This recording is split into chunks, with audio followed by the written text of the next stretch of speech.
మినప వడియాలు పెట్టేసుకుందాం. ఇవి మినపగుళ్ళు. వీటితో మనం ఒక 4 పోసుకుందాం. ఇప్పుడు వాష్ చేసుకుందాం. 4 టైమ్స్ కడిగాను, నానబెట్టేసుకుందాం. 3-4 అవర్స్ నానాలి. ఇది నానిన పప్పుని మనం ఇప్పుడు గ్రైండర్లో వేసుకోవాలి. వాటర్ లేకుండా రుబ్బుకోవాలి. మధ్య మధ్యలో కలుపుకుంటూ ఉండాలి మనం. రెండోది ఏంటంటే వాటర్ ఎక్కువ వేయద్దు.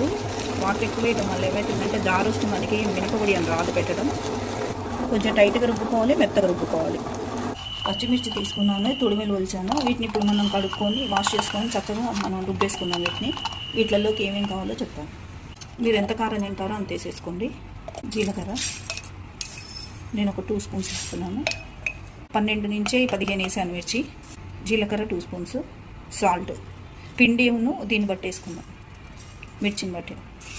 పచ్చిమిరపకాయలు, జీలకర్ర, సాల్ట్. ఇప్పుడు వీటిని మిక్సీ పట్టేసుకొచ్చుకుందాం. మిక్సీ పట్టుకొచ్చాను. ఇప్పుడు దీంట్లో మనం ఇంగు వేసుకుందాం. ఒక 1/2 స్పూన్ వేసుకోండి. మళ్ళీ ఒకసారి మిక్సీ పట్టేసుకొని తీసుకుందాం. ఇప్పుడు దీన్ని మనం పిండి రుబ్బిన తర్వాత, పిండి మెదిగిన తర్వాత దాంట్లో వేసి కలిపేట మెత్తగా రుబ్బాలి. మెదిగిందండి, ఎలా మెదిగిందో, మెత్తగా అయింది దూదిలా చక్కగా. పిండి అంతా గ్రైండర్ నుంచి ఎత్తేసాను. ఇప్పుడు ఈ మిక్సీలో పెట్టుకున్న పచ్చిమిర్చి, జీలకర్ర, సాల్ట్ దీంట్లో వేసేస్తాను. మీరు ఎంత స్పైసీగా తింటారో అన్ని మిక్స్ చేసుకోండి. నేను కొంచెం పసుపు వేస్తున్నాను.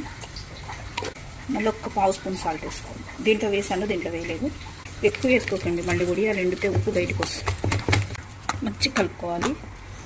ఇంకా ఇప్పుడు దీన్ని ఇలా పెట్టేసి మూత పెట్టేసి మనం అన్నీ రెడీ చేసుకోవాలి ఉడియాలు పెట్టుకోవడానికి.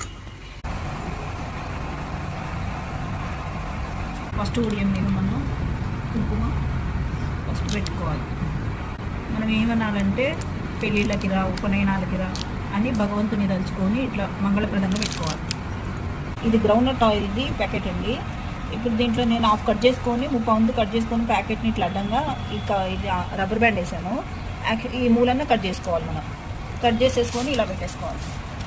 నేను ప్లాస్టిక్ కవర్ల మీద పెడుతున్నాను, ఎందుకంటే ఈజీగా ఊడొస్తాయి.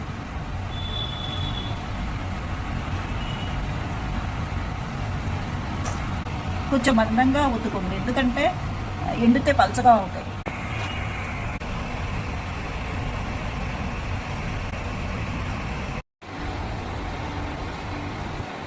ఇది నీడలో పెట్టానండి. ఇప్పుడు ఎండలో షిఫ్ట్ చేసుకోవాలి. ఇప్పుడు అయిపోయింది, మొత్తం పిండేసాను.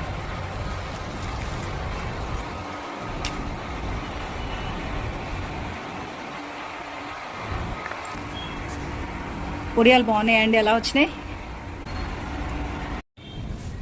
ఉడియాలన్నీ? ఎండి దగ్గరకు వచ్చినాయి చూడండి. మనం ఫస్ట్ పెట్టిన ఉడియ మీద కుంకుమ పసుపు వేసి దొరుకుతుందా దీంట్లో? ఇక్కో మనం ఫస్ట్ పెట్టిన ఉడియం పసుపు బుక్ అన్నీ కలిపి మనం ఒక దాంట్లో ప్లేట్లో పోసేసుకొని ఎండలో పెట్టేస్తే చక్కగా ఇవి చక్కగా ఎండుతాయి. ఇంకొక రోజు అయితే చాలు. 90% చాలే, కానీ మళ్ళీ కొంచెం తడి తేమ ఏమన్నా మనకి తెలిసి తెలియకుండా ఉంటే ఇవి సరిపోతాయి. ఇంకొకసారి ప్లేట్లో పెడితే సరిపోతాయి.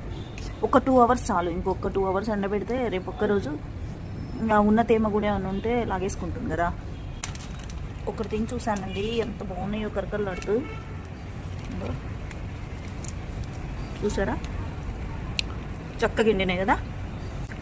అవి చూడు, కరకర కంచిగా ఉంది, చక్కగా ఎండినాయి. రేపు మధ్యలో ఇయర్లీ ట్వైస్ ఒకసారి మంచి ఎండలో పెట్టుకుంటే పురుగు రాదు. ఉడియాలు వేయించి చూపిస్తాను ఎంత బాగా కుదురున్నాయో. చాలా ఈజీ అండి, ఎవరైనా పెట్టుకోవచ్చు. చాలా బాగున్నాయి ఉడియాలు. ఉడియాల కోసం ఆయిల్ వేసాను. చక్కగా సిమ్ మీద పెట్టుకొని వేయించుకోండి, ఎందుకంటే లోపల ఉడకాలి, వేయగాలి చక్కగా.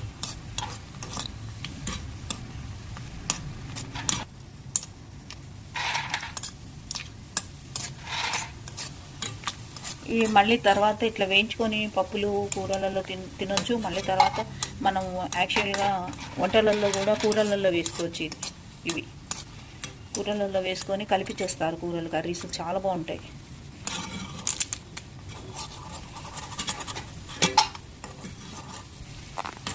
ఇవి వేగగానే ఇలా తీసుకోండి. కానీ చక్కగా వేగాలి లోపల దాకా.